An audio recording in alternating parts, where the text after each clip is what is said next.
A pressure pump has a horizontal tube of cross section, जो area है cross section का 10 centimetre square है.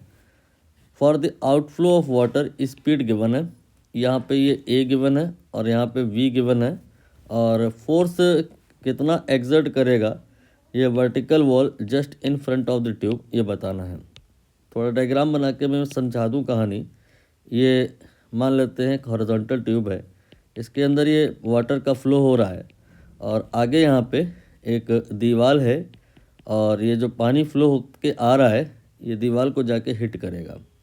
तो जब हिट करेगा तो कोई फोर्स लगेगा, वो फोर्स निकालना है. इसके लिए फार्मूला होता है, स्टैंडर्ड रिजल्ट के तौर पे आप इसे याद रखें. बाकी अगर आप नहीं याद रख पा रहे हैं तो फिर इसका डेरिवेशन भी पॉसिबल है, वो भी मैं कर देता हूँ. सबसे पहले तो फार्मूला मैं यहाँ पे डायरेक्ट यूज़ करके आंसर निकाल देता हूँ.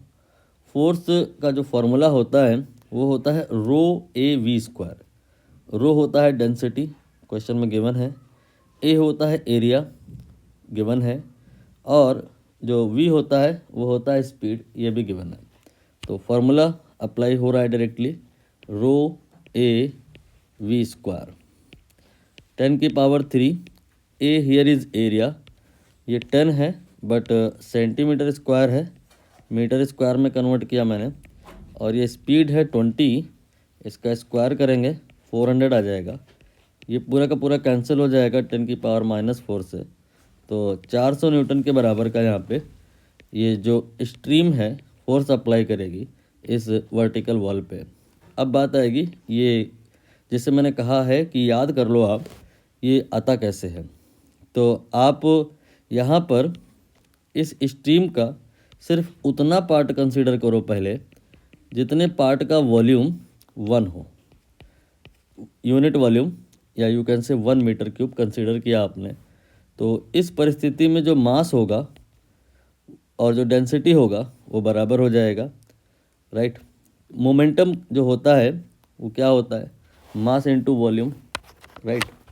Mass into volume. तो मास जो है इस सिचुएशन में डेंसिटी के बराबर लिया जा सकता है क्योंकि वॉल्यूम 1 है. और वेलोसिटी इसको आप स्मॉल v मान लो. तो जो मोमेंटम आएगा दैट विल बी रो, यहाँ पर मैं मोमेंटम की बात कर रहा हूँ, क्या आ जाएगा ये row multiplied by v, mass into velocity किया मैंने. ये मोमेंटम है इतने वॉल्यूम में, ठीक है. यू कैन से दैट कि ये स्मॉल p है या ये आपका dp अपॉन dv का वैल्यू है momentum per unit volume given by rho v.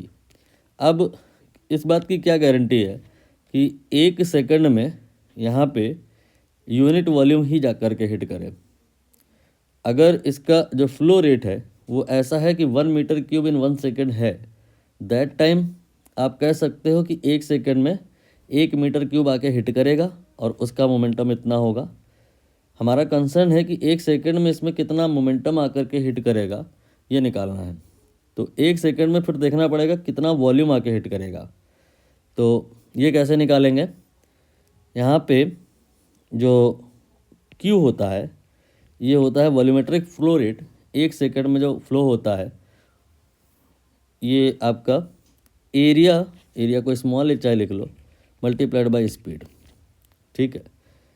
तो 1 सेकंड में टाइम अगर 1 सेकंड लिया जाए तो जो फ्लो हुआ है वॉल्यूम वो a इंटू वी के बराबर है.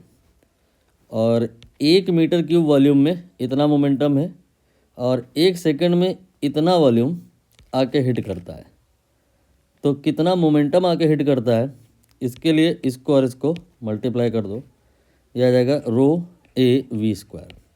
ये मोमेंटम है जो 1 सेकंड में आके हिट किया है. और टकराने के बाद वाटर में ऐसा कहीं कुछ नहीं होता है कि बाउंस बैक हो जाए, इसलिए फाइनल मोमेंटम 0 होगा. और इनिशियल मोमेंटम जो आके हिट किया था वो रो ए वी स्क्वायर था. तो यहाँ पे चेंज इन मोमेंटम जो है रो ए वी स्क्वायर के ही बराबर है. और ये चेंज इन मोमेंटम आपने 1 सेकंड में निकाला है तो यही फोर्स को भी रिप्रेजेंट करेगा, delta P by delta T. तो ये 1 हो जाएगा, तो डेल्टा पी जो होगा यही फोर्स के बराबर होगा, और होगा कितना, रो ए वी स्क्वायर।